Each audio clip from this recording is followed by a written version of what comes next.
नबी पाक सल्लल्लाहु अलैहि वसल्लम ने फरमाया, जिंदगी में जब भी मुश्किल या परेशानी आए तो पढ़ो ला इलाहा इल्लल्लाहुल मलकुल हक्कुल मुबीन पढ़ो और अपनी बरकतें खुद अपनी आंखों से देखो। बिस्मिल्लाहिर्रहमानिर्रहीम। अस्सलाम वालेकुम वरहमतुल्लाहि वबरकातुहू। तो प्यारे दोस्तों, हुजूर अकरम सल्लल्लाहु अलैहि वसल्लम का फरमान है कि अल्लाह की कसम मैं कितना भी खौफनाक मंजर देख लूं, लेकिन कब्र का मंजर इससे भी ज्यादा दहशतनाक होगा। मुसलमान के लिए आखिरत पर ईमान लाने का मतलब ये है कि कब्र की हकीकत पर भी ईमान हो, नेक लोगों को कब्र में मिलने वाले नेमतों पर ईमान हो और कब्र की वहशत के बारे में आप सल्लल्लाहु अलैहि वसल्लम का फरमान है, अगर ये खदशा ना होता कि तुम मुर्दों को दफन करना ही छोड़ दोगे तो मैं ये दुआ करता कि तुम्हें अजाब कब्र संवारे। जो मैं सुनता हूँ, कब्र की वहशत से बचने के लिए अमल जरूर करें।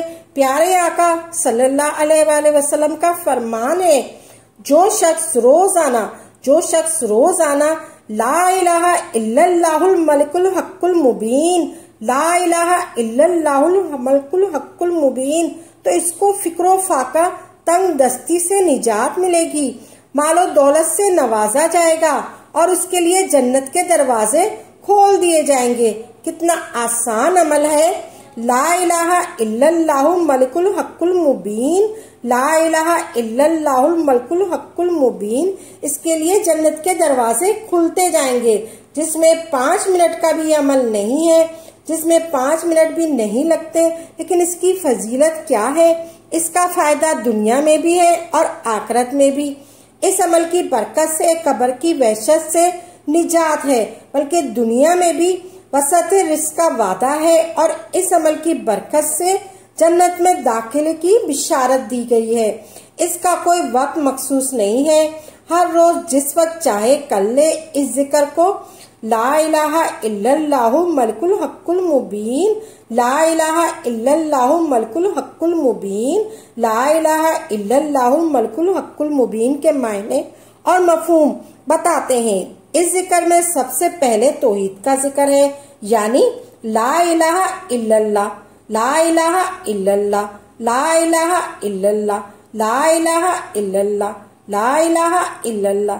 इस जिक्र के बारे में जमाली तौर पर यह कहा जाता है, ये जिक्र 2 हिस्सों पर मुश्तमिल है। एक हर किस्म की वहीद का इम्कान और हर किस्म की गैर कोताही का इम्कान, और हर किस्म की गैर गुलामी कोताही का इम्कान, और हर किस्म के भरोसे का इम्कान, और हर किस्म के गैर कोताही भरोसे का इम्कान, और हर किस्म के भरोसे का इम्कान, और हर किस्म के गैर कोताही तवक्कल का इम्कान। गोया कायनात में खुदा के अलावा किसी भी और जात के मुत्तलिक का जात के अलावा मुस्तकिल का इम्कान। दूसरा हिस्सा यानी इल्लल्लाह इल्लल्लाह इल्लल्लाह इल्लल्लाह इल्लल्लाह अलवहीद, सिर्फ एक जात अल्लाह से मकसूद है। हमारी सारी उम्मीद इसी के साथ है, हम इसी के कायनात को मुकम्मल तौर पर मौसर मानते हैं। वो जो चाहेगा होगा, इसी ने हमको हर नेमत अदा करनी है, वही हमको अभी तक सरफराज करता रहा है। जो नहीं मांगा वो भी दिया, जो मांगा वो भी दिया। अल मलकुल ये सिफत इसलिए जो मालिक होता है वही देता है, कायनात के जर्रे जर्रे का मालिक है।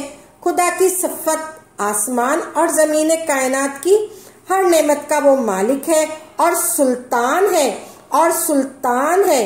अल हक्को अल हक्को अल हक्को अल हक्को, इसका मतलब पायदार हक है, यानी खुदा के अलावा सब जवाल और बसीर है। खुदा के अलावा सब जवाल और बसीर है, हमेशा हक और अदालत है। मुबीन मुबीन मुबीन, और मखलूकात में नेमत की अदायगी का असूल बयान किया गया है। जो नेमतों का शुक्र अदा करे, खुदारा इसकी नेमतों को ज्यादा करे। जो कुफरान नेमत है इसको अजाब होगा, जो कुफरान नेमत होगा उसको अजाब होगा। सबसे अफजल जिक्र है कलमा पाक, ला इलाहा इल्लल्लाह, ला इलाहा इल्लल्लाह, ला इलाहा इल्लल्लाह, ला इलाहा इल्लल्लाह। अपनी जबान पर कलमा पाक को ज्यादा से ज्यादा लाएं। जो दिन में 100 मरतबा कलमा तैयबा पढ़ता है, कयामत के दिन उसका चेहरा 14वीं के चांद की तरह चमकता हुआ होगा। अपनी जबान को कलमे का आदी बनाओ। एक वक्त आएगा जब जबानें भारी हो जाएंगी। वो वक्त होगा आखिरत का, वो वक्त होगा आखिरी वक्त यानी मौत का वक्त। जब जबान भारी हो जाती है तो जिसकी जबान कलमे की आदी हो, सुकरात के वक्त भी कलमा जारी हो जाएगा। ला इलाहा इल्लल्लाह, ला इलाहा इल्लल्लाह, ला इलाहा इल्लल्लाह, ला इलाहा इल्लल्लाह। ये अफजल जिक्र कहा गया है। इसकी बरकतें भी बहुत है। हर वक्त कलमा का वेट करते रहना चाहिए। ये कोई हल्के कलेमात नहीं है। अल्लाह तबारक ताला को सबसे ज्यादा ये अमल महबूब है कि मेरा तस्करा कर रहा है। हम सब दुनिया का तस्करा करते हैं, ये हो गया, वो हो गया, दुनिया कहाँ चली गई, इसमें हमें दिलचस्पी है। अल्लाह को कोई दिलचस्पी नहीं। ये फना होने वाली चीज है।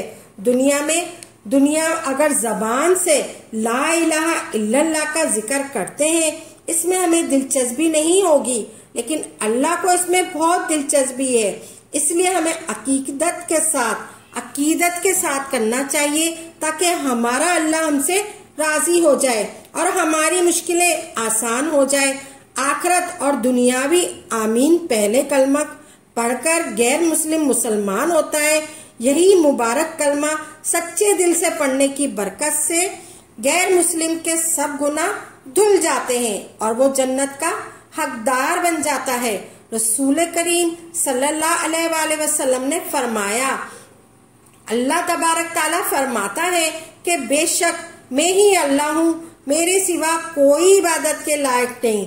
बस ए लोगों, मेरी ही इबादत करो।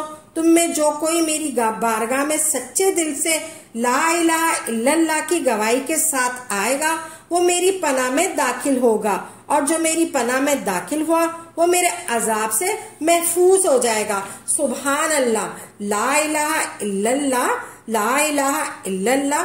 कब्र की वहशत से बचने के लिए अमल जरूर करें। प्यारे आका सल्लल्लाहु अलैहि वसल्लम का फरमान है, जो शख्स रोजाना ला इलाहा इल्लल्लाह मलकुल हक्कुल मुबीन, ला इलाहा इल्लल्लाह मलकुल हक्कुल मुबीन, इसको फिक्रो फाका तंग दस्ती से निजात मिलेगी, मालो दौलत से नवाजा जाएगा और उसके लिए जन्नत के दरवाजे खोल दिए जाएंगे।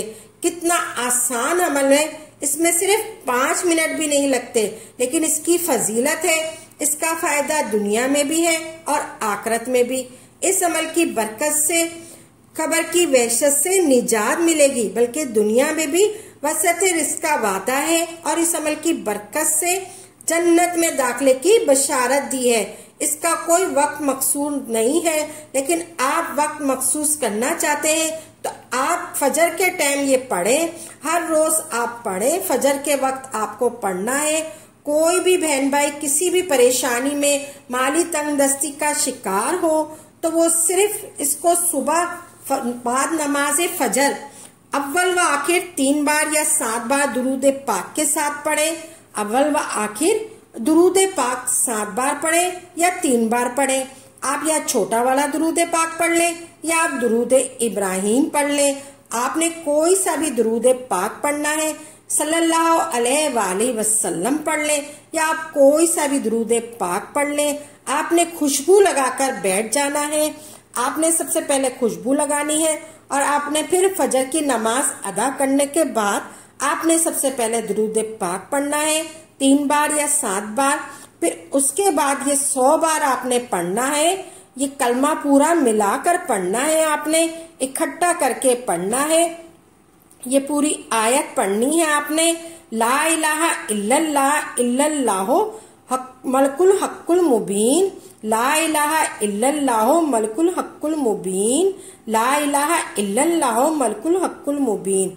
बिस्मिल्लाहिर्रहमानिर्रहीम ऐसे आपने पढ़ना है। ला इलाहा इल्लल्लाहु मलकुल हक्कुल मुबीन, ये एक हो गया। ला इलाहा इल्लल्लाहु मलकुल हक्कुल मुबीन, ये दो हो गया। इसी तरह आपने पूरी तस्बीह पढ़नी है, ला इलाहा इल्लल्लाहु इल्लल्लाहु मलकुल हक्कुल मुबीन की पूरी एक तस्बीह पढ़नी है।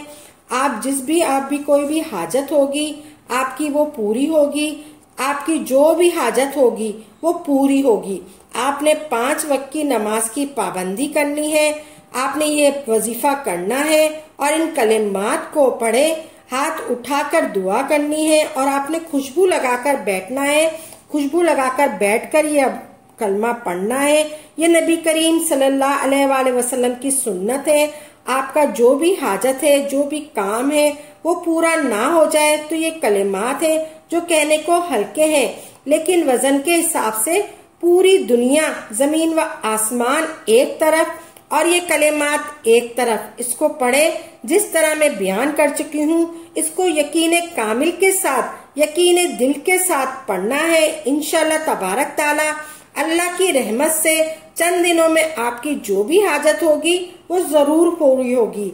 अल्लाह तबारक ताला से दुआ है, अल्लाह तबारक ताला से दुआ है, अल्लाह आपको, हमको, सबको इस जिंदगी में भी और इस जिंदगी के खत्म होने के टाइम भी कलमा तैयबा पढ़ना नसीब फरमाए। आमीन सुम्मा आमीन। आपने ये कलमा पढ़ना है। ये कलमा हजूर पाक के रोज़ा रसूल पर लिखा हुआ है, हजूर पाक के रोज़ा रसूल पर लिखा हुआ है।